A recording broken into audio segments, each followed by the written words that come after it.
देश में अवैध रूप से रहने वाले बांग्लादेशियों के खिलाफ एक तरफ तेज मुहिम चल रही है, वहीं नवी मुंबई में मात्र शहर के नामी गिरामी बिल्डर्स इन्हीं बांग्लादेशियों को पनाह देने में जुटे हैं।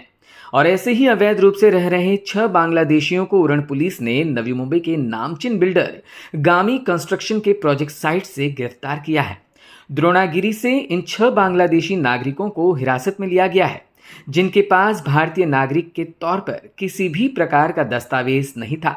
लोग सवाल कर रहे हैं कि आखिर बिना किसी दस्तावेज के बिल्डर इन लोगों को काम पर कैसे रख रहे हैं। क्या सस्ते मजदूरों के चक्कर में ऐसे बिल्डर्स बांग्लादेशी नागरिकों को पनाह दे रहे हैं? एक तरफ जब भारत में रह रहे अवैध बांग्लादेशियों को पुनः उनके देश भेजने में सरकार जुटी हुई है, वहीं शहर के ये बिल्डर्स आखिर किसके इशारे पर और किसके कहने पर इन्हें आसरा दे रहे हैं और भारतीय मजदूरों की रोटी छीन रहे हैं? Bureau input, EW network.